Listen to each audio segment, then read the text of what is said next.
It's Thursday, and you know what that means. That means it's time to ignite the dynamite. And this is the day after Dynamite. This is the 9th episode of Day After Dynamite. I'm Will Washington. But I'm not alone here. In 9 weeks, this man seems to have turned heel on all of us. And I'm talking about Mr. Theron Reynolds back again. He was my first guest here on Day After Dynamite, and now he's here again. That's right. Will, the first, the best, the blackest. I'm back, Will. I'm back. And we got graps to talk about today, don't we, William? We do. How was New Orleans? How was New Orleans? I am fucking tired. If people are wondering why we are starting so late, I just woke up.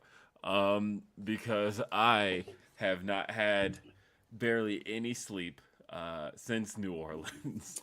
I swear, man, the amount of trips we've taken together and the fact that you always take that early ass flight right back. Oh no. Did I lose Theron? No, don't do that. Well, shit. I'm sure he'll be back shortly. Oh, there he goes. There we go. Okay. What I was saying was, I'll never understand why you do these early ass flights right after your after the show. It's insane. It's insanity, sir. I mean, what are you doing? So honestly, I should take flights immediately after the show because leaving Double or Nothing, my flight is at 1, which is perfect because at that point, the show gets out at the show will end at 9. It'll probably be a media scrum till 11, and then bam, hop on the plane, leave. That's gonna be easy. No, but this shit today, my flight was at 5 a.m. So it's I have that period of I gotta kill some time, but also if I sleep, I'm gonna sleep too long, so don't. But maybe I could get an hour in, but then I'm just gonna get really tired. And then of course it's not that long of a flight, so even sleeping on the plane wasn't that long. I don't know. But you're doing that shit for Vegas though too. Speaking of Double or Nothing, that's exactly what you're doing for Vegas. Yeah. That's not gonna come and party with me, my man. We got to teach. No, we got first off, we got Saturday for that, and I don't know when you get in, but I'll be in Vegas for a few days, so I wish. I saw their GCW's running some shows and everything. I can't get in until literally that Sunday morning, which is a big bummer. See, all my fun's gonna be Saturday night, so that's of course it is. Of course it is. Yeah. Now leaving me hanging again, sir. Again, and I'm the one. I'm the one that went heel. I want y'all to know I went heel, and he's leaving me. No, yeah. I couldn't do it. I always have to get a day after. If I don't get a day after the show just to relax and wind down and everything, I'm usually mad and grumpy. Typically because I'll end up with wrestling fans on flights that I don't want to be next to either now. Because I'm elevated and everything. I can't sit next to the common wrestling fan now. So I have to wait a day so I have a chance to fly with the elites. If you catch my drift. Not the wrestling elite, not the wrestling. I mean those who pay for a TSA pre-check and the A-list boarding group. There it is, right there. That's my crowd right there, folks. Oh yeah. See, I'm not a. I as the A-list boarding group. So it's funny because I hate Southwest. I mention that all the fucking time. I hate Southwest. I like to just know where my seat is, so I don't have to deal with nothing but show up whenever I need to and sit down where I planned on sitting and know where it's going to be. But of course, this trip to New Orleans was a Southwest trip. And I could have paid for early bird check-in, but decided, I'll chance it. So, of course, when you have a 5:15 a.m. flight, that means that you have to wake up at 5:15 the day before. And book it. I'm sorry. You actually have to wait. So, this was a mistake. I actually set my alarm for 5:13 the day before, thinking it would take me like 2 minutes to get my to get everything up. No, I That's had a rookie move. So I got there immediately, and I'm just sitting there like tired, trying to stay awake. But I'm like, nope, 120 more seconds. Just You slept, didn't you? No, I didn't. No, I didn't. I didn't. Right, but this is what I did wrong. So I got checked in properly for getting to New Orleans. Okay. But then leaving New Orleans, I forgot about the time zone difference and the fact that I would be on the flight during my check-in time for the next one. Oh, no. So I ended up with I know what I ended up with because it's funny. For one day, Will Washington was a B-52.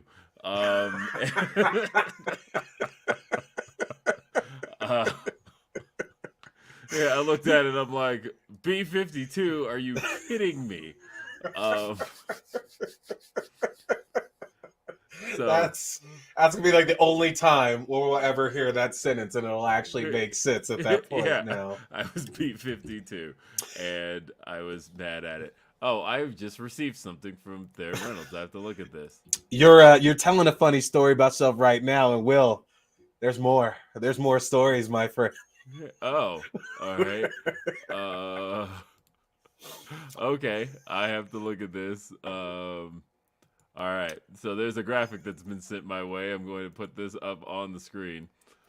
You mentioned I went heel, Will.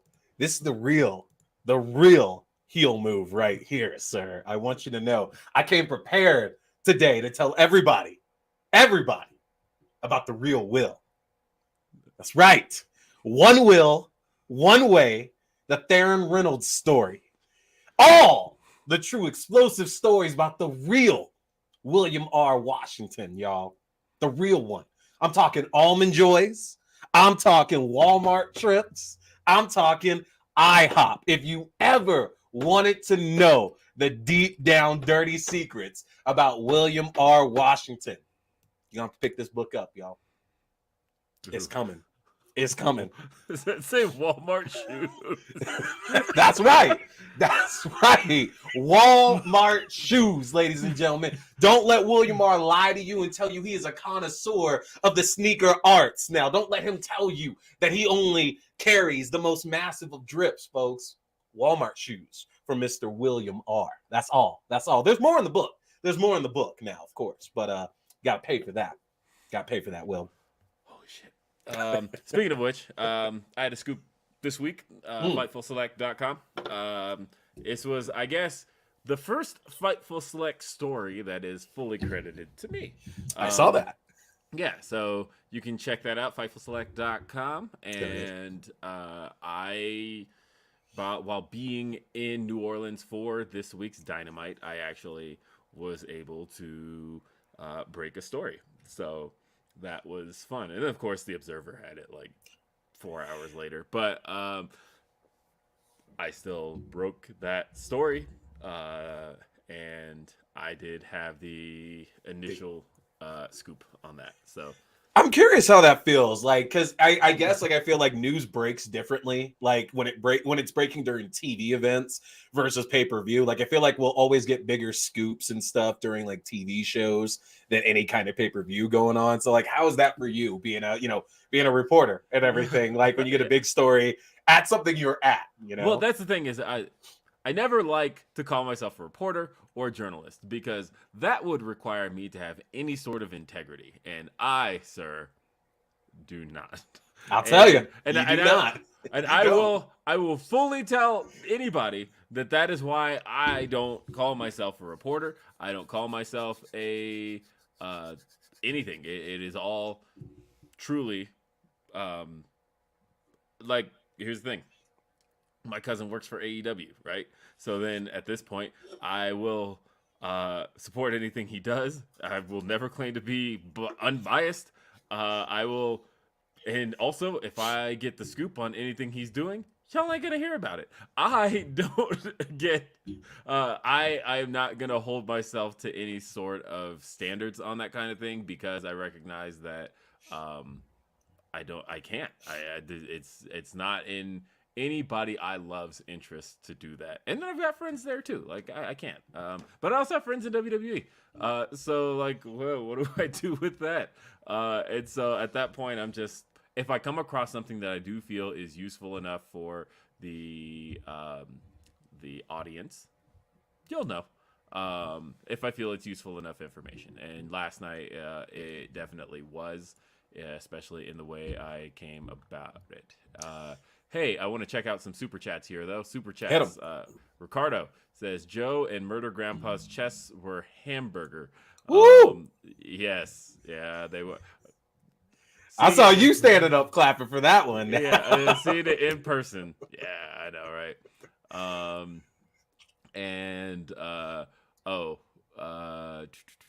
Let's see. What did you eat in New Orleans? So I mentioned in my Instagram story that I was gonna attempt to find some crawfish, but it turns out not crawfish season. So not in Louisiana, at least. Yeah, and so that was one of those. Okay, I learned something new because this was my first time in New Orleans. But no, I ended up finding this really cool gumbo place, and I learned why people say why the joke about having tomatoes in your gumbo is a thing.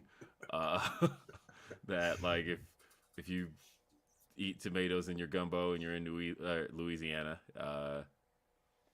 it's a problem. We don't put tomatoes in gumbo.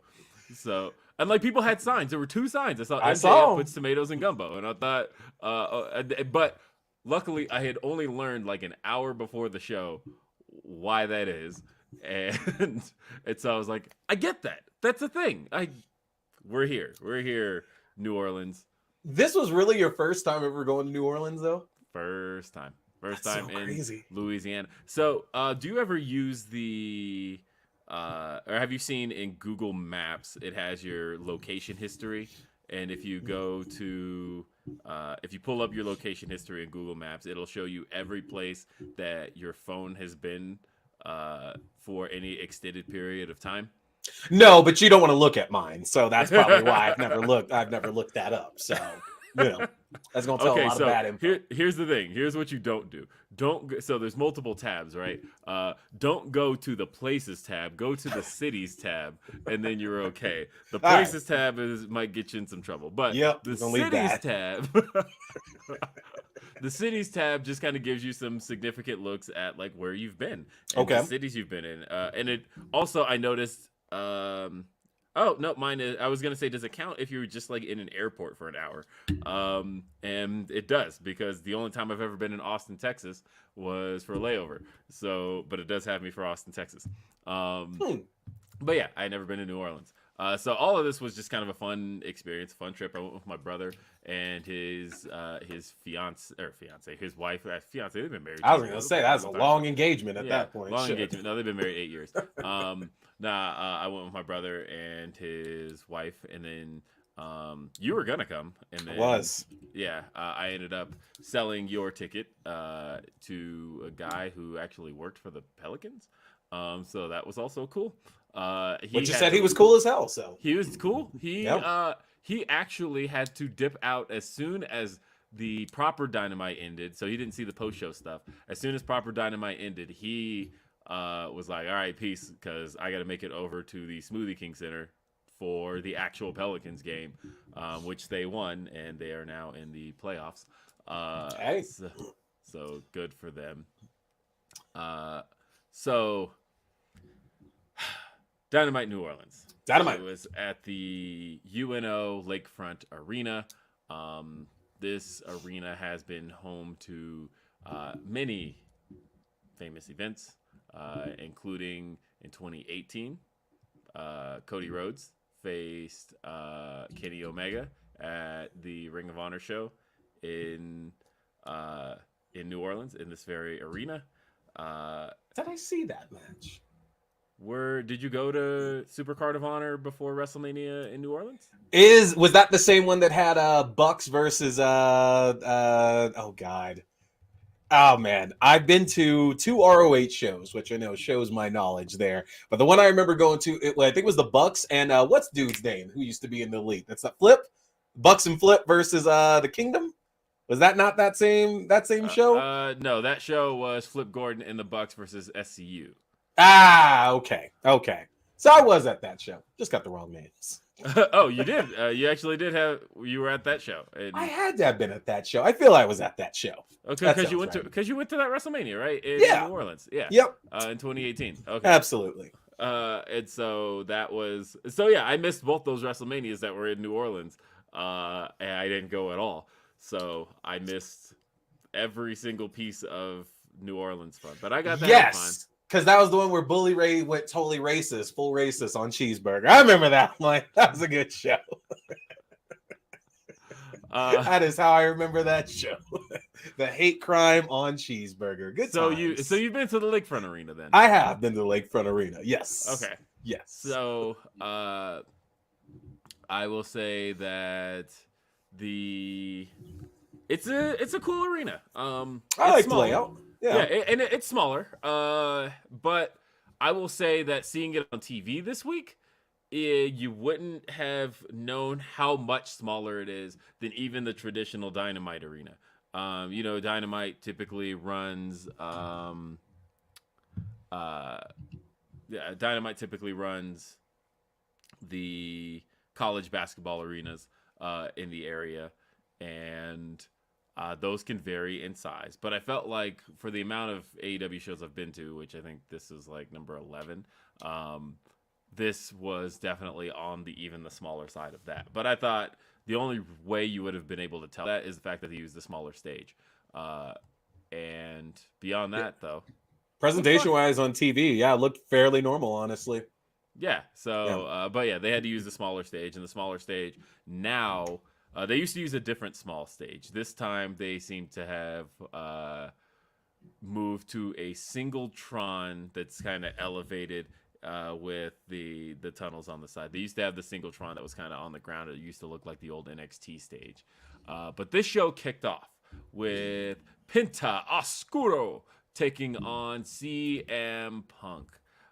And we're definitely going somewhere here because it feels like CM Punk is being positioned for the number one contendership for the AEW World Championship. And, we weren't sure before a month ago if that was going to be CM Punk or Adam making Cole. his way there. Or not CM Punk, but CM Punk or MJF because they could have gone anywhere. But now MJF, and we'll talk about that in a minute, ain't got the singles wins to remotely contend. It is now strictly CM Punk who seems to be motioning here to become AEW World Champion, or at least challenge for it. The question is, who will he challenge? Adam Cole or Adam Page? Before we get there, we had a match. Penta Oscuro, CM Punk. And I love the setup of this as well, too, because I know a lot of people online were asking, like, all right, why would these two guys fight? And it's like, you don't need that explanation. Like, literally, they're both ranked. They're both, like, in contention for the world title. So, of course, at some point, they're going to fight. And I love that we're going to get all these brand new matches just for rankings and that. That's great. And it was simple, right? You have Penta, who was a top 5 ranked contender, CM Punk, who's top 5 ranked. And we need to find out soon who the number 1 contender is, since we are moving forward on that. And we ended up with a match between two opponents who didn't quite know each other at all. Yeah. And gave us probably one of the more different matches of CM Punk's career. CM Punk, he's a really, really smart worker. And I'll explain why I think so. But this match saw a crowd that was very split between Cero Miedo and CM Punk. And they were loudly chanting. Both crowd was just kind throughout of the whole match too. Yeah, throughout the whole match. Didn't go like hard one side by the end of it like some of these matches can do. Full match.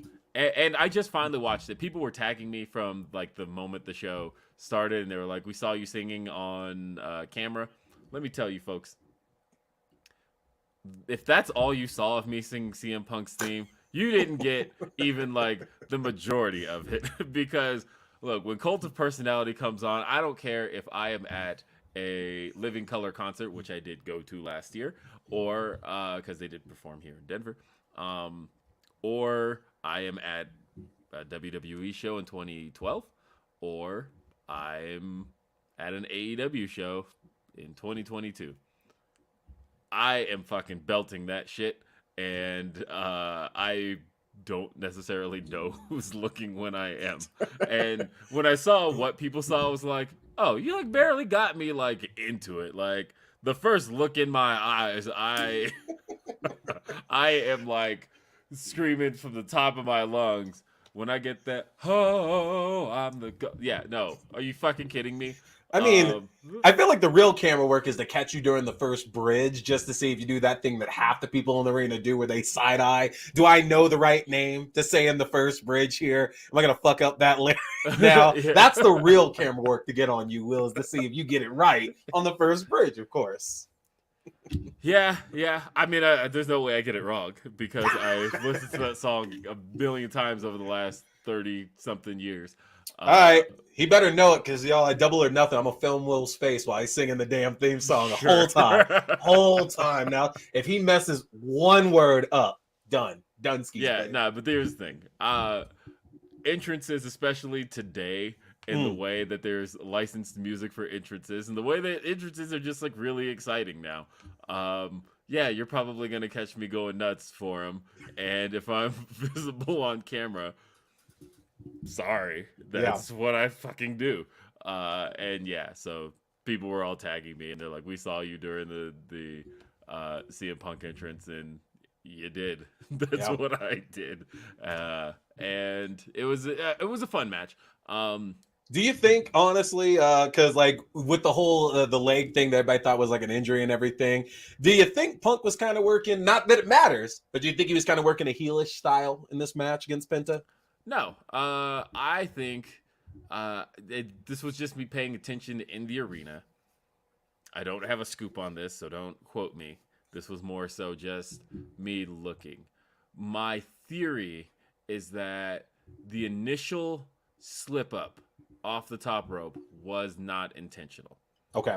However, after that slip up, and this is where I think CM Punk is a masterful worker who understands psychology better than anybody, understood that the best thing he could do now is to work his leg injured. I think that was an on the spot call. I think that was him then communicating to both Bryce Remsburg and Penta that after that slip up off the top rope, to continue working the match, but this time working an injured leg to sell what had happened before, because it would have looked worse had that happened and then he just worked the match like normal. And I think there was kind of a on the spot change of like, okay, I'm gonna work an injured knee the rest of this match because I just slipped. Which is a great audible to call, because I mean, yeah, it kind of looks like a little bit like a minor botch, but like again, like you said, like CM Punk understands like ring psychology so well that like calling that audible and going towards, and again, you said you don't know, but I agree with that. It seems very clear because they weren't telling the story about the leg at all until after that.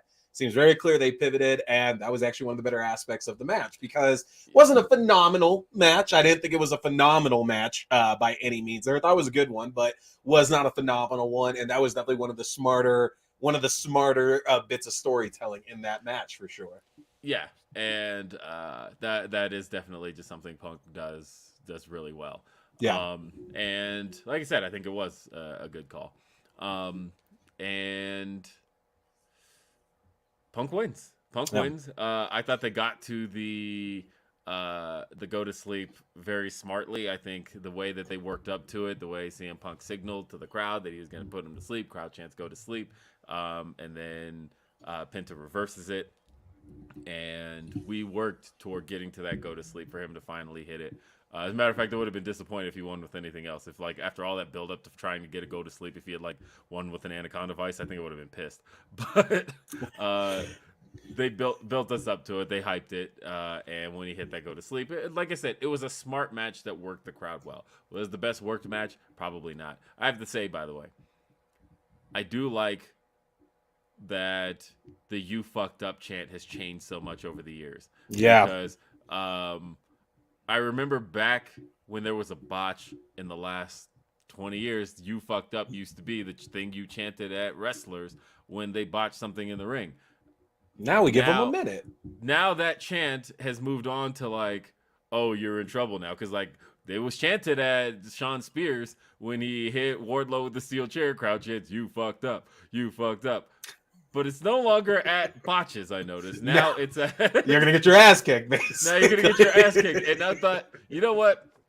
That's a much better use of that chant to me than it was back in the day, because I can't imagine what it's like in the ring to fuck up and have the crowd chanting "you fucked up" at you. So at least if we're going to keep that chant around, that's a better way to something do it. nice. Yeah. And I do want to call out as well, too, going on from that. I haven't noticed it before with him doing it. I really did enjoy at the end with Punk hitting the go to sleep on Pinta, him pushing him immediately down to get that pin afterwards. Like, I don't know why, but that little touch on it, like, really sold it for me, because typically when he hits that go to sleep, like, the guy just like shoots themselves backwards because he just got blasted in the face. But it's like, if you're putting somebody to sleep, like, either they're crumpling right away, or I can understand, like, I'm dazed. I have no idea what's going on. And I like that little effect of Punk pushing him down and grabbing the pin. I really enjoyed that on the go to sleep. Yeah. But good match, honestly. And it did exactly what you were saying, which was it pretty much continues elevating Punk up into that spot to where he should get to call that title shot anytime now. So yeah, and I think he gets it at Double or Nothing. Yep. There's a question of who he goes up against, and I know like the obvious answer is, oh, Hangman, duh. But there's a little piece of me wondering why they went with the Texas Death Match for this Friday show, and it's live, and it's right before SmackDown rather than after, to where if they did like a title change, it could set the tone for the night. I don't know. But I think it's not unreasonable if a title change took place. I mean, it would be unreasonable because I'm like, no, Adam Cole's not going to become champion. But I don't fucking know. I actually don't know. It's a live episode, right? Yeah, it's live. It's before SmackDown, and it's there's. I was thinking about a little pattern here. One thing I noticed was the Texas Death Match. This will be the third Texas Death Match in less than a year. And there seems to be a small pattern that might be taking place with the Texas Death Match. I mean, I guess there is a pattern, which is that the winner of the last one has challenged the next one, but lost when it came time. Because it was the first one was Moxley versus Lance Archer. Lance Archer won, but then Lance Archer then goes on to challenge Hangman to a Texas Death Match. And then Lance Archer loses to Hangman. Hangman issued the challenge to Adam Page for a Texas Death Match. And I could see there maybe being a little bit of a pattern here. If Adam Page maybe bit off more than he can chew here and is underestimating Cole, I don't know. I actually don't know. But like my betting gut says, oh, don't put any money on anybody but Adam Page. You just have to go with Adam Page versus CM Punk. But on the other hand, there has not been a surprise world title change yet. They've all been fairly like predictable, basically, or built up. Yeah, they've been fairly built up and fairly okay, this was the right call. There's never been one that's like, whoa, we just got the world talking. Kind of a title change. So I don't know if they're going to do that yet. But Vince and the WWE have beat me into abuse so much over the last few decades to where there are two thoughts in my mind go with, all right, one, I can see Paige retaining, because if you are going to put the belt on Punk, then taking it from Page makes more sense because you can't have Cole lose it in what's presumably his first title defense. Then it's like, well, would that really hurt Cole if he lost it in his first title defense? But then it's like there's so many thoughts going on with it to where I'm with you. I couldn't put money on that match at all. That's a bad bet. I actually am looking forward to tomorrow and seeing what they do with it. Van Twinblade, by the way, says a big guy who is big with no experience in the ring when Rohit Raju is right there, gestures vaguely to the left. Yeah, we'll talk about that. We'll get there. And Rob says, "Oh, my brothers gave us the fist. Thank you, Rob." And yeah, so this one got a B- for me, mainly because I actually liked Punk's psychology through it all, and I liked Punk's selling, and I do like the idea of CM Punk going toward a world title because I feel like he is the top babyface in the company, and he could actually pull that off. Yeah, did what it needed to do. I'd go with that. I go with the B- because I was gonna give it a C, but I'll be nice. B-. Right. No, I'm kidding. It gets a C. All right. Well, for the AEW World Tag Team titles, the belts that Kyle O'Reilly called the most important World Tag Team Championships in the world, Jurassic Express defending the titles against Red Dragon. I was also caught on camera at least dancing to this one. But yes, we had the World Tag Team titles on the line. And I just have to say, I know it's been done before, but I really love the one thing that separates AEW from a lot of the other companies is that in the promo setting up this match, Jurassic Express made it very clear, you guys aren't ranked right now. You've literally not had enough matches to get this, so we have to volunteer to put the belts on the line. I love that little touch because it really did make you think they could lose those belts because there's no way they should be fighting for those belts tonight. Right, and this is only the second time that they've had somebody. Oh no, third time. The third time that they've had somebody give a title shot voluntarily to somebody who wasn't ranked, and one day that's gonna bite the champion in the ass. Yep. Because the champ will not. Or will think that it's to their advantage, and then all of a sudden, this person who wasn't ranked somehow takes it from them. So there is a story to tell there. This was not the day for that, though. Red Dragon, they tried everything. Yeah, they tried everything. They went in there and worked with Jurassic Express. I had a quote yesterday as I was watching some people on wrestling Twitter argue about what's better, who's better, what the best thing to enjoy about pro wrestling is. And I want to find my exact words on it because I had said, hold on, let's see. I said that I'm just here for loud and happy crowds and to be in them as often as possible. None of that shit matters when there's a pop. That was my entire outlook on all of professional wrestling. That honestly, I am a sucker for just crowd pleasing shit because that is to me the best stuff in pro wrestling. You could talk to me about the best match, but if the match had no crowd reaction, it's hard for me to get into it, which was why I had a really hard time with the pandemic era pro wrestling. And you can talk to me about people who you don't like and who shouldn't be getting pushed. But when the crowd's into it, I don't give a fuck about any of that. Ultimately, if you can get that sound of the crowd, that is truly the only thing that matters. And I know that's old cliche WWE talk because it's stuff that Hunter used to say, but honestly, it's true though. It is true. And I said all that to say this. There's always this discussion on social media or various forums, wherever you look. There's always people discussing Luchasaurus and how good he is and what he brings to the table. Yeah. I don't give a fuck about any of that because that guy holds crowds in the palm of his hand. He just stands on the ring apron and crowds are screaming for Luchasaurus. And then when he gets in the ring, they love all of his offense. I don't give a fuck what you think about this guy, whether you think, oh, the dinosaur gimmick's stupid, blah, blah, blah. Look, that man does exactly what pro wrestling is. He is a textbook example of pro wrestling in the sense of working the crowd, having the crowd behind you. And I will say that as long as Luchasaurus gets those reactions, there to me is no justification for not pushing Luchasaurus.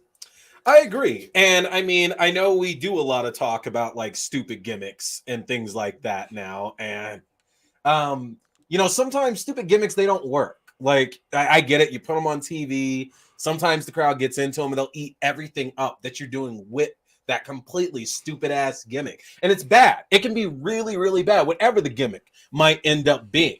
But what I will say, though, is that when Luchasaurus has a good match, it's entirely worth it. And especially when they put Jurassic Express against like those top teams, like, because it's one thing if they're facing like Bear Country, which are still a good team and everything. But if they put Jurassic Express against like a top heel team, and Luchasaurus goes off, oh, that shit is fire. It's absolute fire. And it absolutely worked with Red Dragon. So, bad gimmicks, like I said, they don't always work. But you got to try them out. See what you get with that, Where did you find a flashing pair of Wayfarers? What? Oh, these. Yeah, that's a trade secret there when you're a top wrestling fan. That you get this shit on lock. All right, that's all I'm saying. Will, one day you'll get there when you're in the A-list TSA pre-check section of wrestling. That is the day you'll get a pair of these, my good friend. I have TSA pre-check. You didn't have it first. Will, and that's all that matters in this business. If you're not first, you're last. Then, well, I don't know if you last. There's a lot of. I'm just saying. Now, but good match though. I had fun with this one. It did what it needed to do, and it's also interesting because we weren't done with it afterwards either, because Red Dragon definitely came and laid out Jurassic Express with chairs, and they are greeted by all teams as FTR. Who another theme that is a fucking bop. It's a banger, man. Yeah, it's a banger. Just be glad you didn't cut to the theme. Nah, that theme goes so hard. I absolutely love the FTR theme, and they are so over. And it's funny because like there are only still baby faces in the minds of the fans. Nothing on screen has turned them yet at all, and we're still not quite there yet. Like that moment will come when they turn on MJF. That moment will come when they end up hitting the good night. No, what is it called now? The big rig. When they hit the big rig on MJF. That move has had 3 different names because it's hard to keep up. It was originally the Shatter Machine. Then they changed it to the Good Night Express, and then when Brody died, it became the big rig. So I got a question for you on this though. I am very curious about. Because this to me seems like it's the longest time that we've had anybody, team or singles competitor, who has only gone like either face or heel run like almost their entire career. And this is like the first big change. And like, I'm going to discount this shit in the WWE because I didn't really pay attention to the end of their WWE run. Like I saw some of the Randy Orton stuff and everything, but after that, I didn't really pay much attention to it. But is FTR one of the only acts in professional wrestling recently that has kept that one path? I feel like when they came in as faces. Really? When they first came into AEW, because I feel like they were faces for maybe like 2 months because they turned on the Rock and Roll Express when they hit Ricky Morton with the big rig, and then that was like and then they paired with Tully Blanchard and like were officially crowned like heels. I know a lot of people were saying they were kind of tweeners, that they were. That's the way I interpreted it, for sure. Right, because there was no real crowd anyway. So like, who's to say who they were aligned with? Sure. I don't know, but it felt like they did that 8-man tag where it was the Butcher and the Blade and the Lucha Bros, who were all the heels, versus the Young Bucks as baby faces and FTR. So I don't know. Speaking of which, I will say this: if you guys haven't seen the results of this week's AEW Dark Elevation, I recommend. It is a much bigger episode than most Dark Elevation episodes have been. I was just kind of blown away by how much was on that show. The first thing, and I tweeted about it, was Chris Statlander's kind of heel turn. If it's not a heel turn, it's definitely a more aggressive Chris. And I feel like it probably wasn't intended to start as a heel turn, but since Layla Hirsch is now injured, because they were doing the Layla Hirsch, Chris Statlander stuff, it's like, well, now she's hurt. So Chris just has to go heel. That feud turned everybody heel, because Red Velvet's heel now too, right? Yeah, she is. Yeah.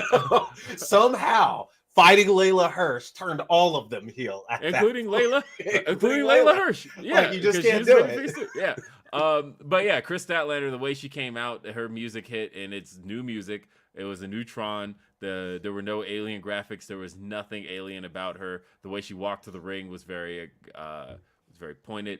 The way she wrestles in the match is very aggressive, and then she wins and just kind of stares down the hard camera in that felt like a heelish fashion.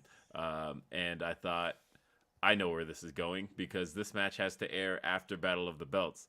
They're setting her up for the new big bad for Thunder Rosa, I think. Yep. And it was actually, I thought this was a great turn. The other thing too was the Andrade family office makes their way to the ring, and first Top Flight comes out, and they announce it's an 8-man tag. And I went, wait, who could Top Flight possibly be teaming with? And I literally yell out loud, wait, are they teaming with the Hardys? And then the Hardy music hits like instantly. Because I thought Top Flight in this instance, in most dark AEW dark settings, would be the top build team on a babyface setting, because they're one of the top babyface teams. And I thought, and I was like, what team would come out after them that's bigger than Top Flight? And then that's when I yelled out, are they teaming with the Hardys? And then the Hardys make their way out. And I thought, okay, that's what we're doing here. This is actually pretty great. So that's a match to look forward to. But honestly, I thought Alan Angels versus Andrade was also very good. And I'm shocked at how over Alan Angels is. And I was also shocked at how many people in that particular crowd watch the Sammy Guevara vlogs. And I say that because, and I'm going to bring that around to the next thing. There it is. Because one, all the people, there was literally, I kid you not, during Alan Angels versus Andrade, there's a A's in the chat chant. And I thought, no fucking way. Like, there's no fucking way that all of this stuff is like over with people. But then also, Shawn Dean made his way down to the ring during the commercial break, and I swear to you, there were people all around the arena just going, and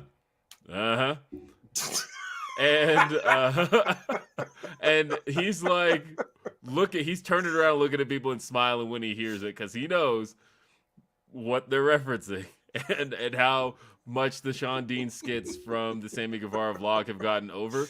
And so it was kind of cool. But Shawn Dean versus MJF.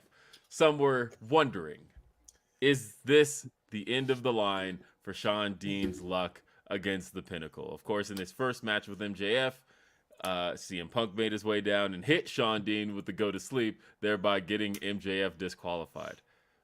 That made Shawn Dean 1-0 on Dynamite this year. Shawn Dean, of course, having been with AEW the last 2 years. Shawn Dean, friend of Grapsity. Friend of mine, actually. I like Shawn Dean. I love Shawn Dean. He is such a great guy. But of course, Shawn Dean 1-0 on Dynamite. And then last week, he faces Shawn Spears. Shawn Spears gets distracted by Wardlow's presence, and Shawn Dean rolls him up 1, 2, 3. He gets the victory. MJF decides he's got to go back and get these wins back over Shawn Dean. This time, we have another match. It was kind of predictable that... okay. You could have just said that, T. I'm not trying to wreck shit now. Yeah. I got this. I see T looking down, and I get a message from. Hey man, I'm trying to keep up the mystique now and everything. No, go get that package that's at the door that you got to sign for. My man, right back. Anyway, folks, all right, I'm gonna turn back over to the chat and see what we've got here. Because Orion says, I really thought that Red Dragon was going to win the belts because of Jungle Boy volunteering the shot. The ending sequence made me forget that. I actually did like the ending sequence in the match a lot.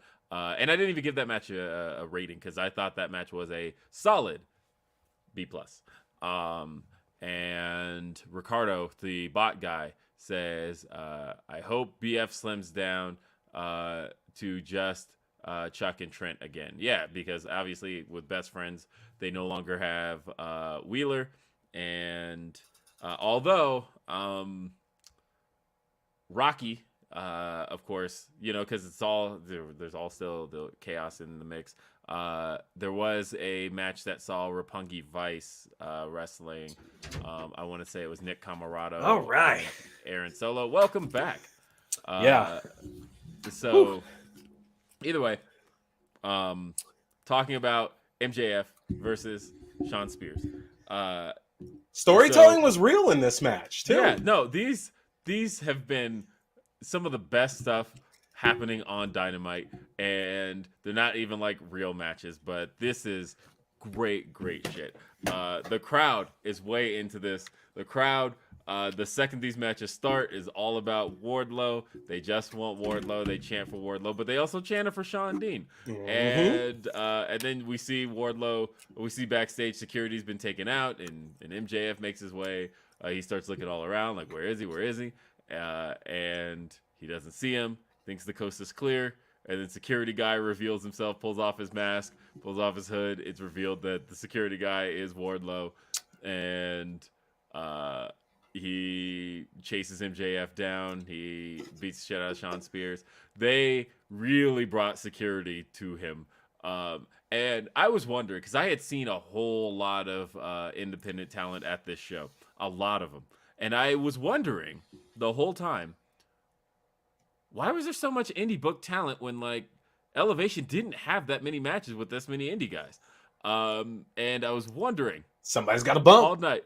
But then it hit me as soon as they sent this whole massive brigade down, and Wardlow is just taking them all out, and it looks so badass as he's doing it, but eventually the numbers overcome him, and he is being held down by like 20 guys. But in the process of doing that, they have blocked MJF's path to getting back in the ring.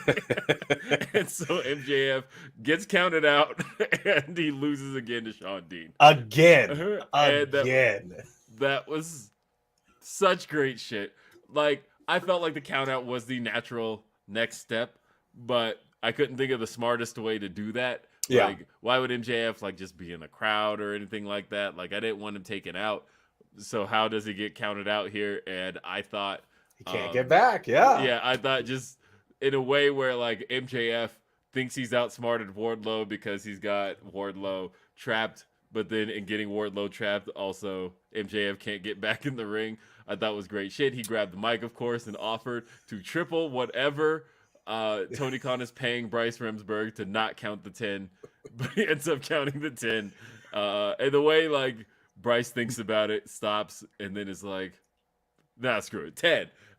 And then he counts him out. Was great stuff. You know, there is a storyline here that I so think they could follow with. They won't do, and they shouldn't do it at all. But man, the shit with Shawn Dean and the Pinnacle over the last like year and a half or so, it's giving me such flashbacks to like when it was, what was Evolution versus It was like a bunch of guys and Maven. You remember that?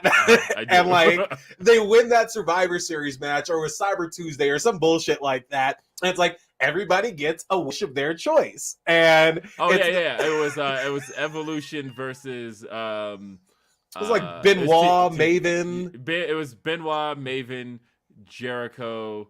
Was it Eugene?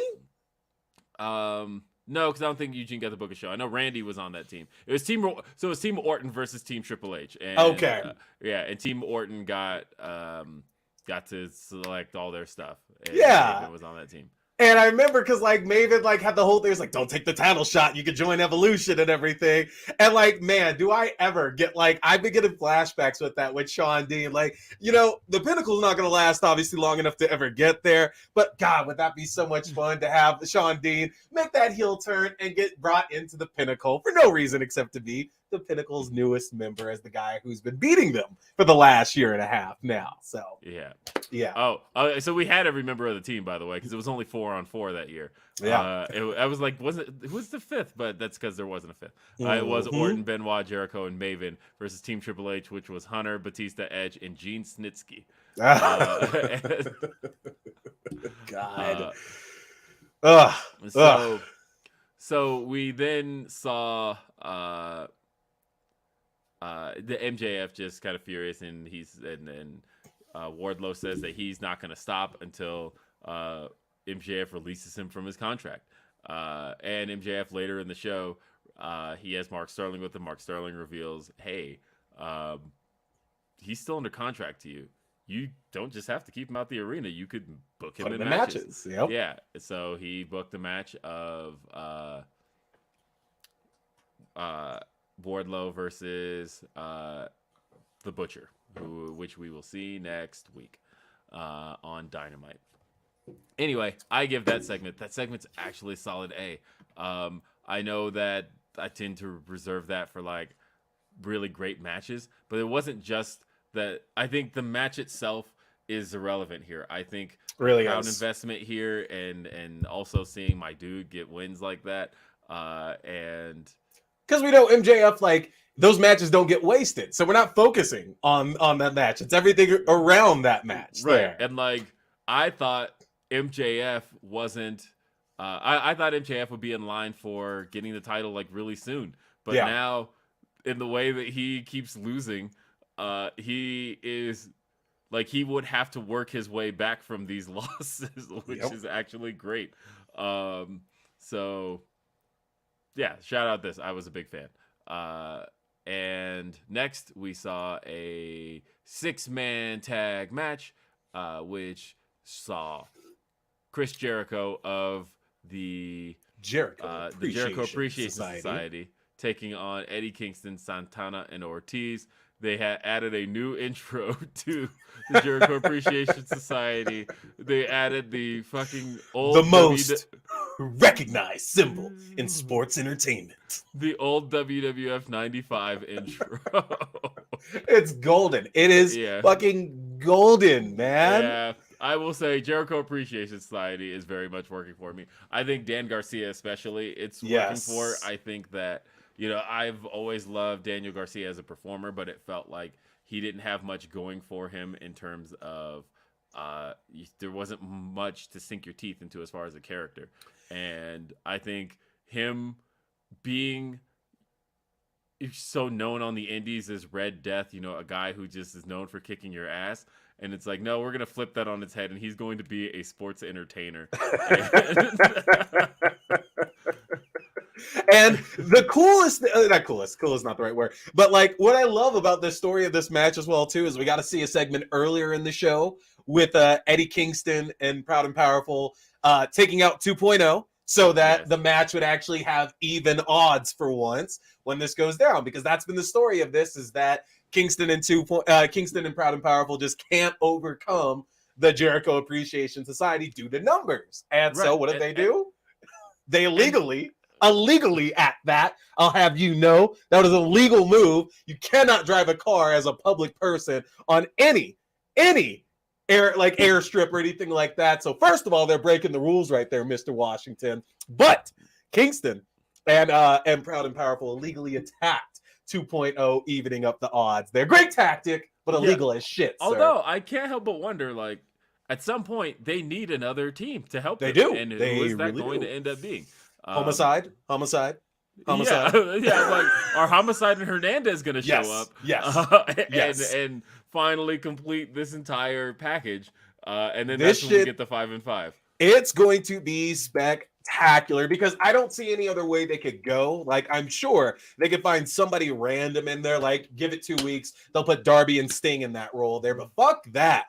Get us Homicide and Hernandez and get that shit going, y'all. That would actually be kind of cool. And the crazy thing is that they're both free agents, and that is actually very doable. And of course, Homicide has a rich history with Ring of Honor. If you really wanted to, of course, honor somebody who's had major contributions to Ring of Honor and use him for things outside of this, he's actually a very worthwhile investment in terms of having the value of what Homicide brings to the table. So I don't know. I actually don't know what the next step is, but like, to me, I would go with Homicide and Hernandez.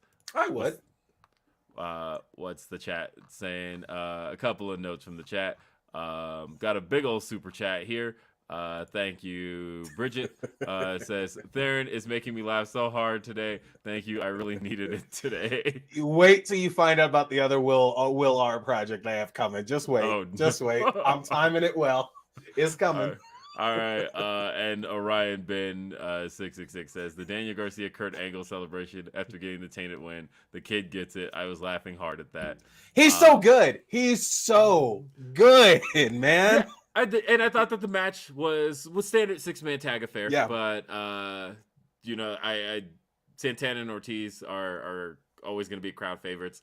And it seemed like they had it won until Jericho, of course, uses the bat after a distraction from 2.0, who did eventually make their way back down. Shoeless, I might add.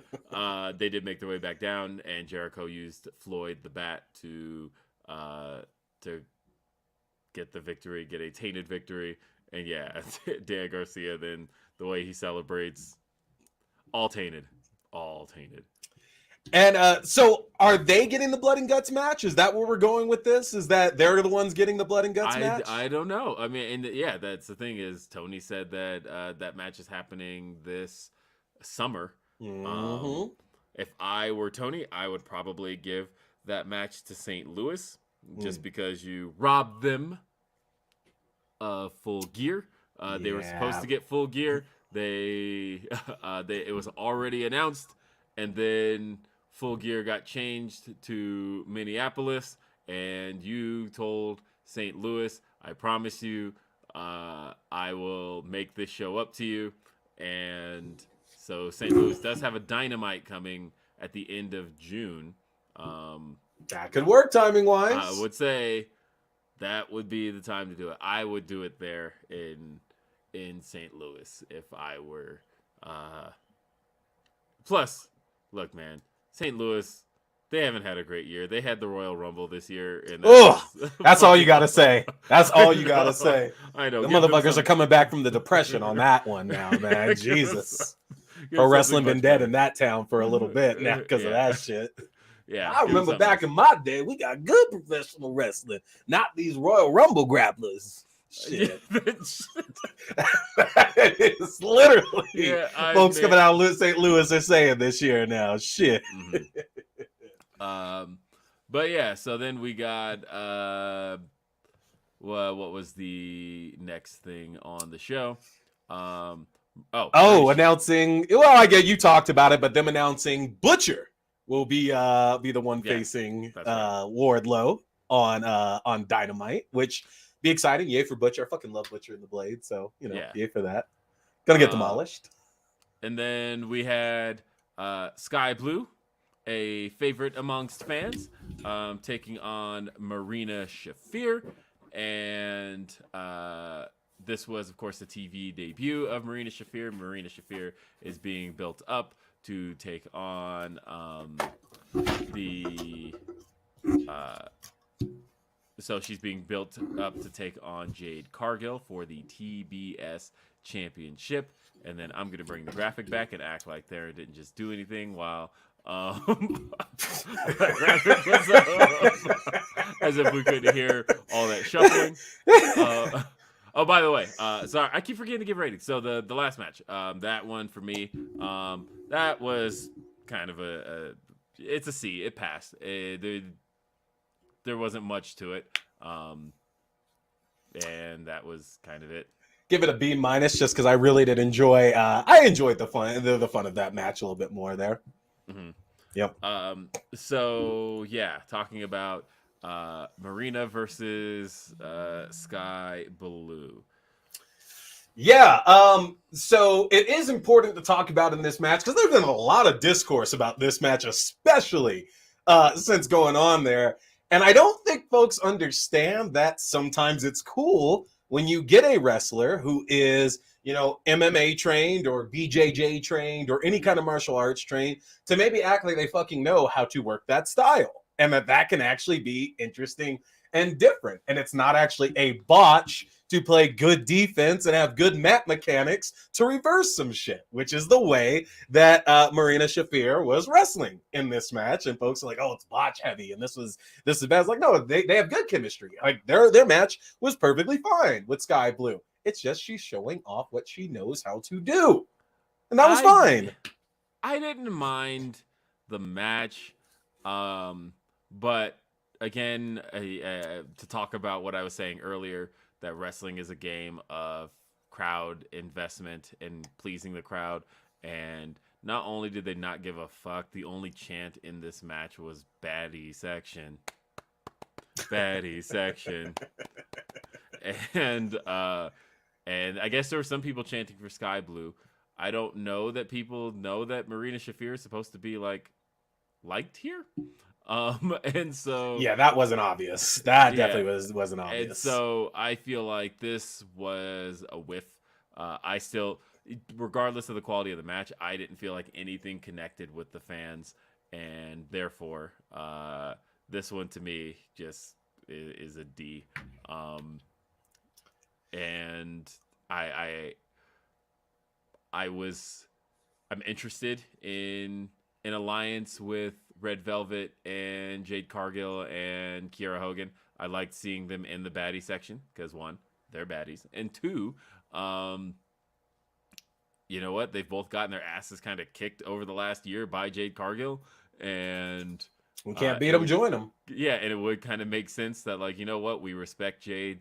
We know what Jade's all about. We're actually going to align ourselves with her, and so I like them being in the baddie section, and I hope they do form an alliance. And they also did just post a TikTok. The three of them, yep, baddies. Oh yeah, And so everything about that was great. But as far as the segment was concerned, I just thought this was a whiff. This one gets a D. Not the way to present her as a face, because I'll tell you, I absolutely didn't pick that up in the least bit at all. Now that was a terrible way to present her as a face for sure.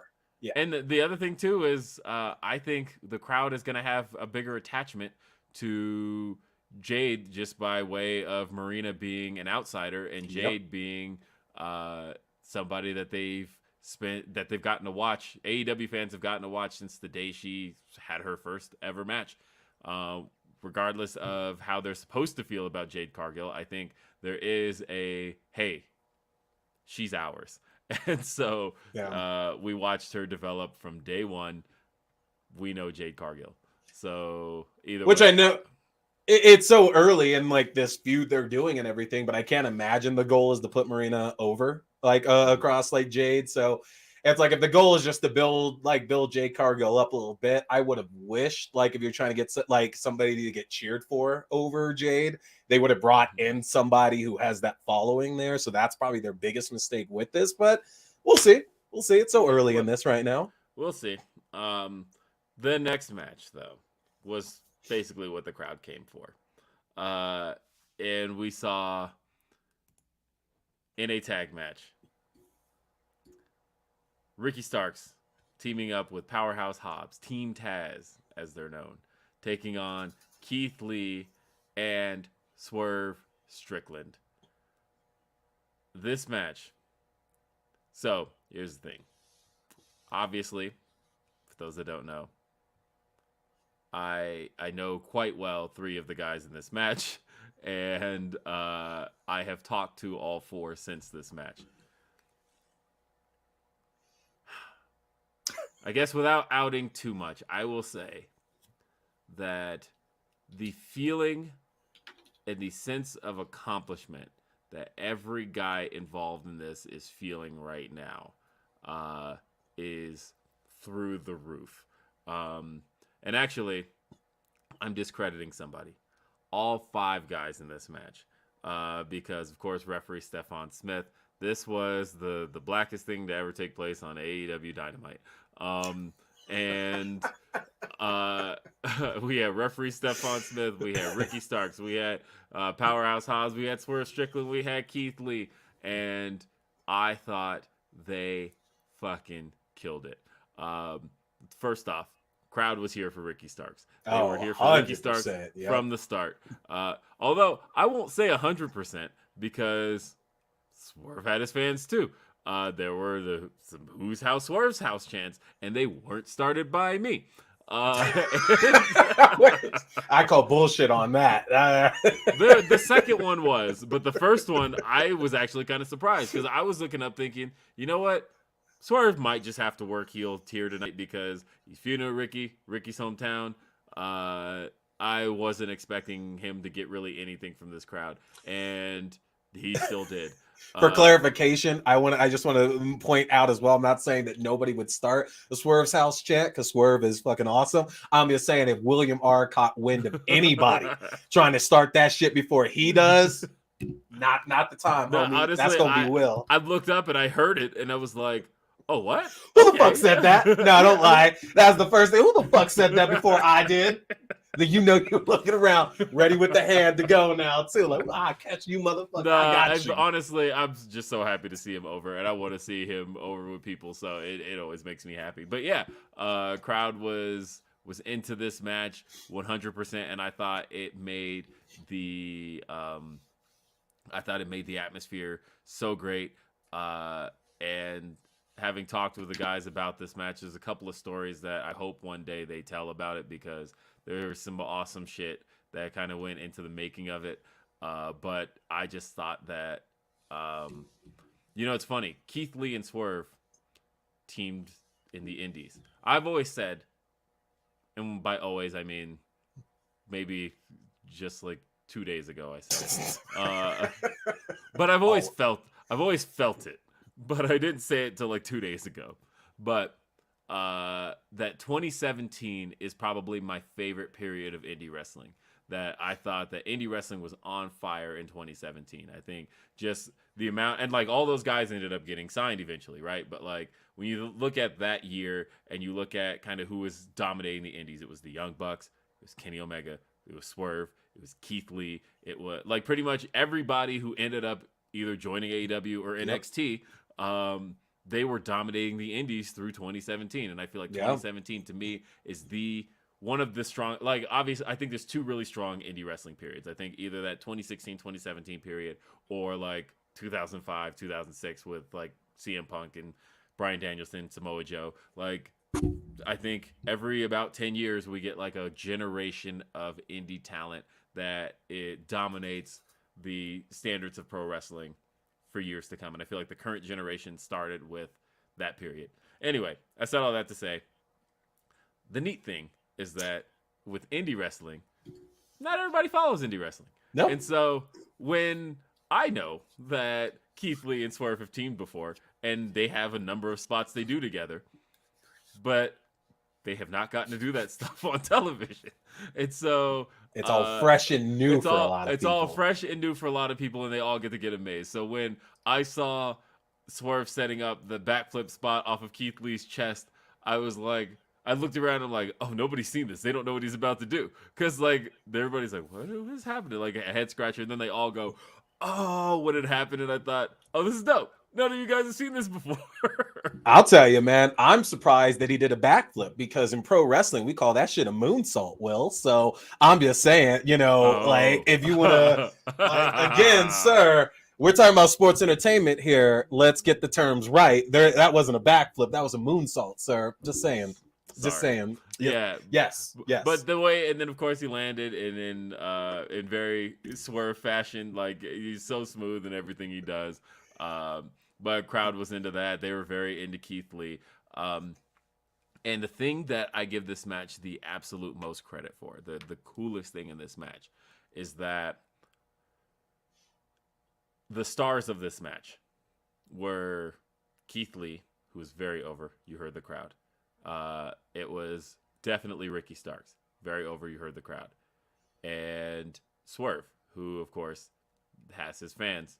But I felt like Hobbs came into this match kind of a background player. And it's almost as if he got elevated. It's almost as if they knew that, because ultimately the rub of the match all went to him.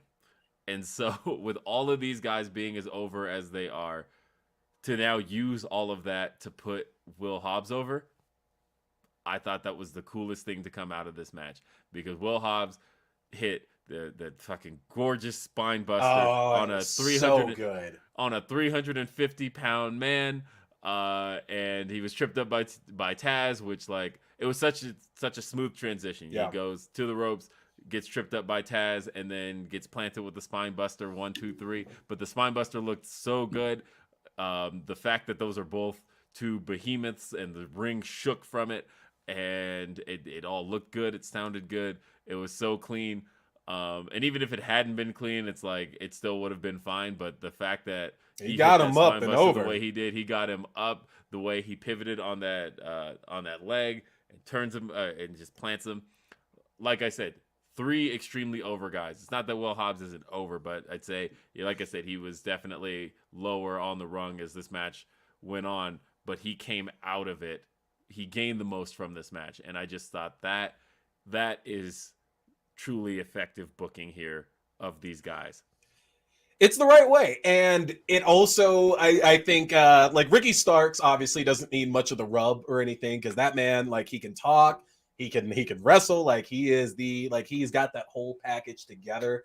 But especially putting them in this spot on the card for Dynamite and giving them this kind of showing just wonders for all 4 of these guys, man. Like, these guys are going to go places with this. I don't know where this feud's going. I mean, I don't know if ultimately this is set to be centered around like the FTW title, or if it's just like one of those, just, it's a blood feud and everything that's going to get like rubbed off here in the next few weeks or whatever. But I'm loving what's happening between Team Taz and Keith Lee and Swerve right now. It's so good. I am too. This was so good. And another spot that was really cool was the Swerve hitting the 450. Right on him. Yeah. Right on Ricky Starks. I loved Keith Lee holding him as he did it too. Like, nah, you're not going nowhere. You're about to take this heat, right? I loved it. Loved it, man. Yeah, such a great spot. Nah, are you kidding me? This gets a solid A from me. There is nothing, not a whole lot I would change about this, except the fact that I'd love to see it on pay-per-view. I felt like, the only thing I would change, the only thing that like doesn't get this an A+ for me, one little camera angle. Okay. Where Keith Lee pounces Ricky out of the air. Yeah. I feel like the way it was seen on TV didn't look great. It didn't. From my angle, that looked excellent. From my angle, I saw it from the side. I saw the way he hit him. I thought that was great. And that's the reason the crowd reacted effectively, because it looked great. But when you see it just from behind, and you're just seeing the back of Keith Lee, like, I feel like it didn't look as good. Yeah. But I thought that spot was great too. No, I thought they did everything in this match to elevate who needed to be elevated. I think that the right people went over, and everybody in it got to look great and got to have kind of their biggest showing. And I will tell you, like I said, there was a feeling, having talked to everybody who was in this match, and I talked to every single one of them. There was a feeling of black excellence in the air. They were just all elated at what they had pulled off here. And I was so proud of everybody just for what they have done with this match. And I am, the way that the crowd loved it, no complaints whatsoever. And the right team won too. I mean, because I don't actually think Keith Lee or Swerve needed any kind of win here. They're like, No. because they're staying right where they're at there. But I think Team Taz like consistently needs to have those big wins in order to not necessarily keep them relevant, but at least keep them shown as like being like this big imposing force. So they absolutely want the right winners on this for certain. Yeah, loved the match. Loved everybody involved. The spots in it were absolutely fantastic. Just everything about this match was so good. Yeah. Yeah. I'm surprised you didn't give it the S ranking because I'd give it an A as well too. So yeah, I was happy. I was just very happy with it. Sorry, I'm looking at the quarter hours to see how the show performed ratings wise. But so then we got to the main event. You may want to check your DMs really quickly now, sir. Oh no. What am I? I don't even want to put this on my screen. Oh my god. Paul Riddle. All right. So, go ahead. I want you to run the next ad. So, folks, we'll be right back here today after Dynamite, after a brief message from our local sponsors. And coming this Monday on the next episode of everybody's favorite Monday night sitcom, Where There's a Will, AEW superstar Swerve Strickland is going to guest star as Uncle Shane. Watch all the hilarious hijinks of the Washington family and see what trouble they get into this Monday night on BET on Where There's a Will, 7 p.m. Central, 5 p.m. Easterns, Monday on BET. BET, we're black. That's not even the right time. 7 p.m. Central. It would be 8/7 Central. Look. I'm just gonna let you know. At BET, we don't worry about those things. I'm just gonna let you know, right? All right. It's good enough to break things. All right. Well, we don't need to worry about constructs like time at BET. Oh, all right. God. Make sure we're on the same page. So y'all can check that out Monday nights, Where There's a Will. AEW superstar Swerve Strickland is the guest star of this episode. It's gonna be great. They got that kid from Young Rock in there too. He's gonna say the same thing. What do they say? Acknowledge me. He's gonna do that shit too. Everyone's gonna be there. It's gonna be your favorite new sitcom, y'all. Check it out. It's great. Where there's something else.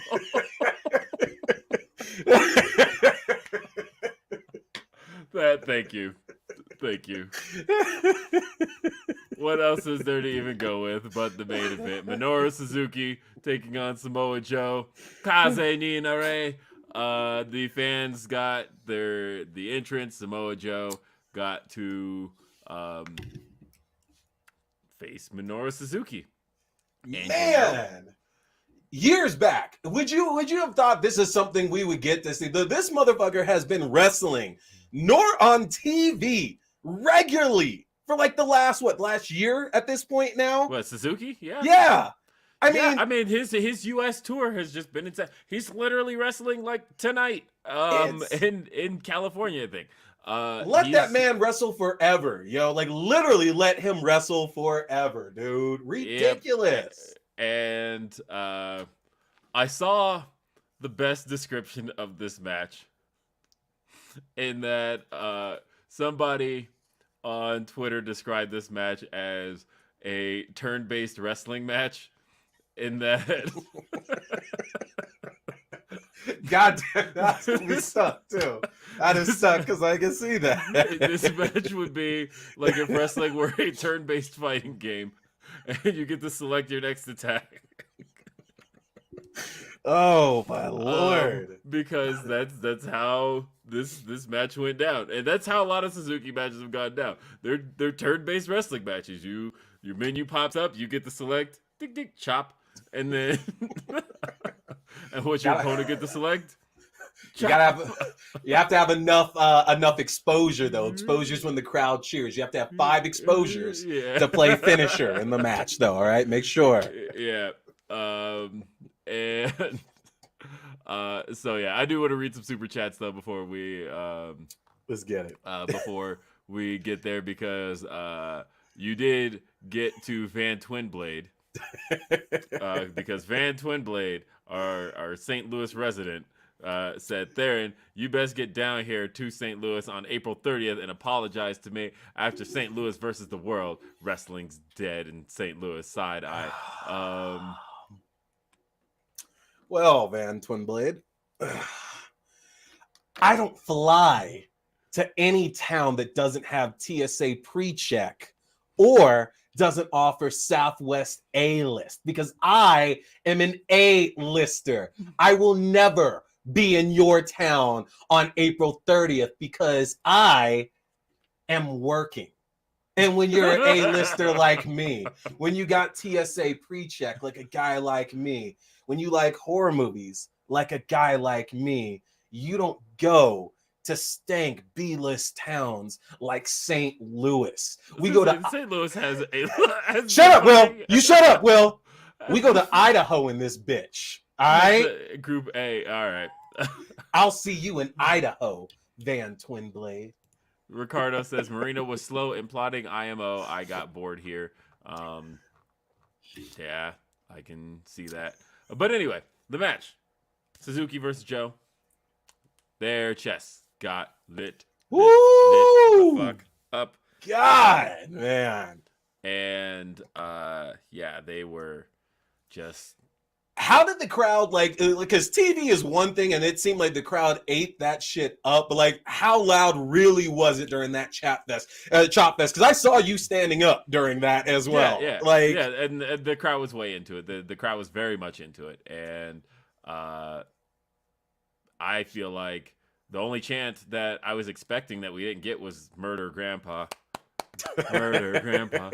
And like the crowd's chanting Joe's gonna kill you, and I'm like, you know what? Like, he's 53. Like, he might. He might. He might actually kill you.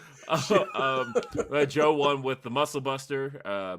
You know, I know that the move got banned because of TJ. the injury to Tyson Kidd, but also, I feel like Tyson Kidd has kind of been forth with his blessing of continuing to use the move. That he knows that, you know, accidents have happened in pro wrestling, and that's what this was. But Joe has hauled it back out. Crowd loves it. He won. And so here's the thing. So AEW had been promoting, specifically Tony Khan had been promoting an overrun of this show. So what we saw here was basically the show end on time. And then the 2-minute overrun happens. And that's where things got interesting. So, of course, we see Sanjay Dutt and Jay Lethal. And Jay Lethal distract Samoa Joe. Lights go out. They come back on. And crowd is all like, who is it? Who's it going to be? Who's it going to be? And it was former NBA player Satnam Singh. And the crowd definitely didn't know who that was. Rightfully so. And to the point of where they were chanting, "We don't know you. We don't know you." And that's how the show went off the air. Here's the funny thing. After the show is over, Sanjay Dutt grabs the mic and explains who he is. And the crowd then chants, "Still don't know you. Still don't know you." So of course, for those who haven't seen the Fightful Select story, the story was, of course, that and again, FightfulSelect.com.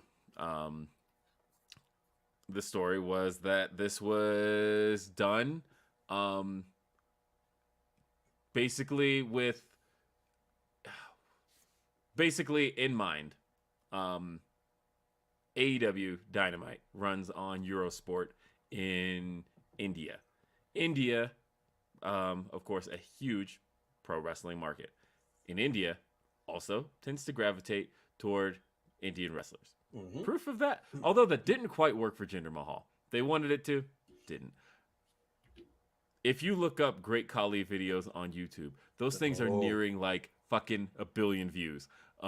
They do insane numbers. Yes, they do. And as a matter of fact, I want to look up one right now. Like let's see. There's one video called "The Great Khali Destroys Legends." Has 101 million views on YouTube. The Great Khali's debut, 101 million views on YouTube. The Great Khali returns to assist Jinder Mahal in the Punjabi prison match, 15 million views. And it's like one of the easiest things because Great Khali was doing, like, he did numbers over in India. Anyway, so the whole deal here was that Eurosport is owned by Discovery. Discovery, of course, just bought Warner Media. Warner Media is, of course, the company that owns TBS, TNT. Now, there's a whole lot of synergy happening here between everything going on. And literally, that 2-minute overrun was a segment designed for the... and let me make sure I'm phrasing this correctly as... Because I'm going to rip it apart. Yeah, go ahead. But I will tell you, I'm just... Here's the thing. I was specifically just talking about my story in that that this was about increasing the Indian presence of with Eurosport and with building kind of especially with this 2-minute overrun. Getting kind of a social media moment, getting something that would do some numbers on YouTube, and really trying to appeal to that massive Indian wrestling fan audience with the deal they have with Eurosport through Discovery, who is now the parent company of TNT. I mean, here's the thing. I'm not going to give Tony Khan shit about it because I get it. Like, it's Vince McMahon literally does it all the fucking time for the same reasons. So I understand you have masters to serve and you have to do it. Just as long as Tony Khan has the understanding Vince McMahon doesn't have, that doesn't work for us over here. As long as he's under, I'm fine with it. I'm perfectly fine with it. Push dude to the moon. Maybe he's good. Maybe he's not. He's probably not. But like, as long as Tony Khan understands that's not for us, that's okay. That's okay. So it's funny you say that. Push dude to the moon. So my thought here is, well, does he have to be? Or does he just need to be a heater for Jay Lethal? Does he just need to be like a bodyguard for Jay Lethal and protection for Sanjay Dutt? I guess that's a good point because, it's not that hard to get Jay Lethal heat these days. And that's a good way of bringing it on to it there. Just have every single match of his in and dude coming out and, beating the crap out of guys because he's so big. So, if he's the new Omos, all right, cool. Yeah. Like I don't know what he's going to bring to the table as a pro wrestler. I have zero idea. The only thing I know is, why this took place. And that's all I can give it. As far as did I enjoy it? No. And I was also in the arena literally like, okay, you can't go off the air with that. You have to go off the air with something else. And I'll give Tony credit for how he went off, or not off the air, but how he sent the crowd home. Because had the crowd had to just go home with that, I think there would have been this empty feeling of, oh, absolutely, of what? Yeah. So not only was there a feeling of what just happened, literally nobody left their seat. Everybody was like, how like people start making their way to the absolutely. exits. Yeah. Nobody made their way to the exits after that because they're like, that can't be it. So we're just gonna keep sitting here until we figure out what the actual ending of the show is. And like literally nobody budged. I was looking around and I'm like, we all know Dynamite's over. We all saw how the show went off. But y'all ain't leaving. But nobody has left their seat. Yep. Everybody is patiently trusting that something else has to happen here. And there was this little feeling in me talking about, the feeling of, I guess we've been abused for a long time, because in my gut, I'm sitting there thinking, okay, what if it really does just go like Justin Roberts just grabs the mic and go, all right, everybody get home safe. That's it, guys. And I was like, no, that's not. Yeah, Justin Roberts does grab the mic, and Justin Roberts, and they're noting in the chat that he says, so Rutherf says, I think this guy is a celebrity in India, so if you're gonna do it, if you're gonna do this, it needed to be him. He's the only Indian to ever be drafted in the NBA.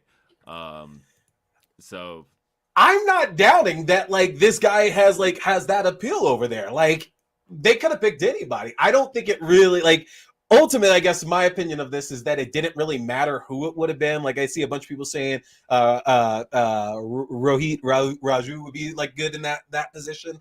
I don't think it really matters who it would have been, because this is Tony Khan clearly again playing to his masters right now, trying to actually like sell this new deal that's been made and get them more exposure in India. So I don't think it was going to be anybody we ever were going to care that much about, no matter what, ultimately. Well, I can see the statement, though, that, he is a big deal in India. And sure. So in that case, I could see the idea being that, hey, if we're going to do this, we need it to be somebody who does have some recognition. And like the video's at almost 600,000 views. I could probably see it crossing 1 million. And I don't know. We'll see how that does. But yeah, so after the show, so the funny thing about this show, for those unaware, the tickets for this show went on sale 2 years ago. They went on sale March 13th, 2020. If that date is unfamiliar to you, you may recall that March 13th, 2020 was the day the pandemic began. That was because I have not been a full-time worker in an office since March 12th, 2020. So these tickets went on sale with the start of at the start of the pandemic. People bought these tickets not knowing when the show was ever going to take place. Mm-hmm. The original advertised date was in May. It got moved to December of 2020. It got moved all throughout 2021, and then it finally got moved to 2022. People held on to these tickets a very long time. And Tony Khan found a way to turn that around in a promo. So he comes out and he goes, I thank you all for being patient with us for as much as the show got moved around. Thank you for sticking with us. And he said, there's silver lining. He was like, think about what you saw on this show tonight. If this show had taken place when they originally were advertised, you would not have seen CM Punk. Crowd popped. He was like, you guys would not have seen Samoa Joe. Crowd popped. And he said, and you wouldn't have seen this man, Bryan Danielson. Bryan Danielson comes out and he gets the crowd going. And then Bryan Danielson, then that leads to Moxley and Wheeler Yuta coming out. And what are they called, Will? What are their names? The Blackpool Combat Club. What are those initials? The BCC, or as Mark Henry accidentally said, the BBC. Oh, never change, Mark Henry. Never change. So the Blackpool Combat Club made their way out, and Jon Moxley cuts a promo, talks about Dynamite is the greatest show, the greatest wrestling TV show, and it's because AEW has the greatest fans. Thank you, New Orleans, for being amazing. And then they were like, but it's time to. This was really about celebrating one person tonight, one person who worked their ass off on the indie scene and has come home to New Orleans. Ladies and gentlemen, New Orleans is hero. And then Danhausen comes out, and then they do some gags with Danhausen. They're like, no, they're like, we didn't mean you. And they were like, Wheeler, is this a friend of yours? They're like, you can't be associated with people like this. Drop and give us 10. And so and Wheeler Yuta does 10 push-ups. Crowd chants along with it. And then they're like, no, we mean the real New Orleans hero. And then Hook's music hits, and Hook comes out, and then he just like stands at the top of the stage, and then turns around and leaves. And they're like, let's try this one more time. The real hero of New Orleans, and then Ricky Starks' music hits. Crowd goes nuts. Ricky Starks starts to cut a promo about returning to New Orleans. He is interrupted by the Acclaimed. Max Caster comes out, cuts a rap on Ricky Starks and New Orleans as a whole. There's a line in there that actually got cut because they uploaded all this to social media. But okay, there's a line in there from from Max Caster that got cut. I thought Anthony Bowens, he cuts a promo on everybody in the ring that was real good, and then Anthony Bowens is basically like, and now I'm gonna send in Max Caster to take on all 5 of you. And Max Caster gets in the ring and takes everybody's finish, and they sent the crowd home with that. And that was just like a little fun, like 20-minute segment that kept everybody happy, and they all got sent home with Ricky Starks' music playing, and they were all high fives, pictures taken at ringside. Everybody's happy. They went home. Great shit. And so, yeah, there was no... I think that was a better way to send the crowd home, because I think the crowd wasn't even like unhappy with what took place. They were more so like scratching their heads of like, what just happened and why. And you don't want that confused feeling leaving that show. Right. So I had a good time. I had a great time in New Orleans. There's nothing more to it than that. Hey man, that's all. That was Dynamite. I give the main event. See, I have to give the main event a whole as a segment, because the match itself was fine, but then I feel like the ending brought it down. So like then that makes this whole thing a C-. Whereas the match itself might have gotten at least a B+. But then when I average the ending, which I give like a D, just because the crowd didn't understand anything. Like I almost thought that it probably would have been better if Sanjay had like grabbed the mic and maybe explained. He didn't even need to explain. Like if he just said, and now you're gonna deal with this man. Yeah. And then say who he is. But like to kind of expect the crowd, I think there was just a lot of misreading of how that went. You're generous, man, because I would absolutely give Vince McMahon an F for that kind of situation. And unfortunately, this is no exception. You're gonna do the same shit. You're gonna get the same rating. So this gets a big old fat old A from me. I'm Wait, kidding. What? No, I'm fucking kidding. I was really hoping you could somehow justify that. No. This actually is going to get a B+ for realsies, though, because let's face it, the match between Suzuki and Samoa Joe really, really was a really fun and interesting match. It really actually was. And I like the fact that the entire segment, even though I hate that shit, introducing this big, giant takes out Samoa Joe and everything, I really enjoy the whole idea of the feeling of it all, feeling very ROH versus AEW. I don't know if it's good or bad to reference this, but the only point of reference I have is when WCW got bought out by WWE and we had that one Monday Nitro. And the whole idea moving forward was that, hey, we're going to do like half Nitro on Raw and everything, different commentators, announcers, all that shit. And that's one night. They did it one night and that was it. And I've been liking that feeling on the last couple of shows, and I hope we actually see that on a lot of newer, a lot of their shows going forward. I know they're still figuring out ROH's TV deal, but I like that it didn't feel like this had to be a part of AEW. Hey, guess what? ROH gets this big old giant who might suck, but he's got great appeal in India. Hey, cool. Leave that with ROH. AEW doesn't have that shit. ROH is the one that's got to deal with that, and that's okay with me. That's okay. Yeah. So I can't give it too much shit there at all. Do you, TK? Make that money. That's what A-listers do, TK. So B+ to the last segment there on Dynamite. Yeah. All right. Yeah. And that's Dynamite. The show came in number 3. I was just looking at the Show Buzz Daily. I think it did 9. I want to say 950 something. So it's still down from last week. So let's see, 977 was what it did. It was 977. The 2 playing games beat it. Were the only things above it, but it was the number 3 show on cable. and segment for segment. I was looking at the really, and see, that's the funny thing is the lowest rated segment was that 15 minutes that saw the last 5 minutes of the tag match, and the Adam Cole Adam Page build up video, because it's weird.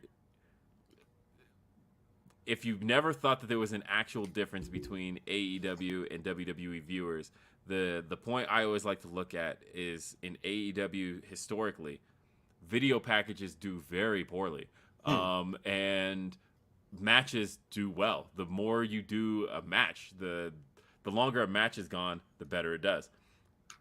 But for whatever reason, video packages in AEW just have not done well at all. And that segment was both the tag match and then that video package, which I thought was a great package. I thought that we got some great stuff out of that, but who knows? But either way, that's day after Dynamite.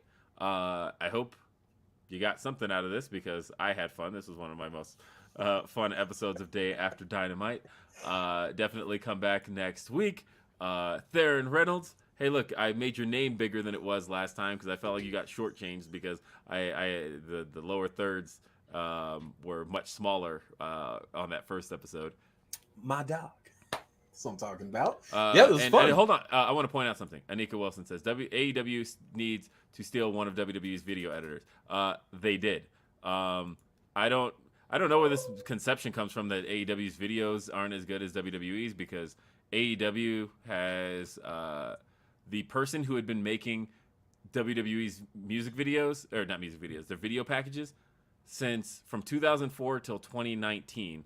That person works for WWE now. You actually just told me that. I feel now too. Yeah, that person has worked for AEW since the beginning, actually. But that person had made video packages, like the person who made like the Eddie Guerrero tribute video and all of that. That person works for AEW. So just kind of keep in mind that that's where they are. So like I honestly think like AEW doesn't like to use a lot of their time for video packages, because if you watch Road 2, for example, Road 2 on YouTube every Monday, I think that's some of the best video stuff produced in pro wrestling. I think it is very good. And that's what they're saying in the chat. The Road to Dynamite videos are incredible. I think really it's just a case of time on AEW television that they're like, okay, historically our video packages don't do well with their viewers. They want matches. So all you're going to get from us video package wise is like a 30-second package. And that's it, because we got to move on and move towards some more matches. But it is the same video editing people. And I'm being told to check the humpers. Thank you, Van Twinblade. It's not that I'm not actively checking them. It's that I lost access to them. So I can't just get them. I actually have to rely on somebody else to get them for me.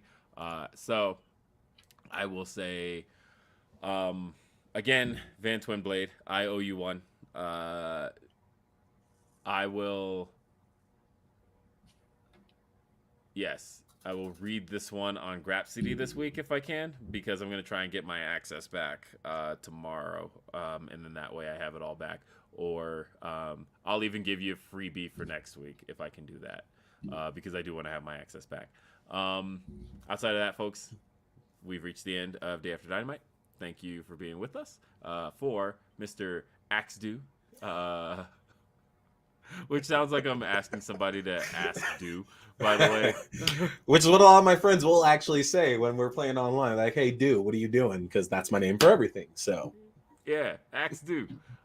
Anyway, for Mr. Axe Do, Theron Reynolds, I am Will Washington. We will see you next time. Have a great day. Peace out.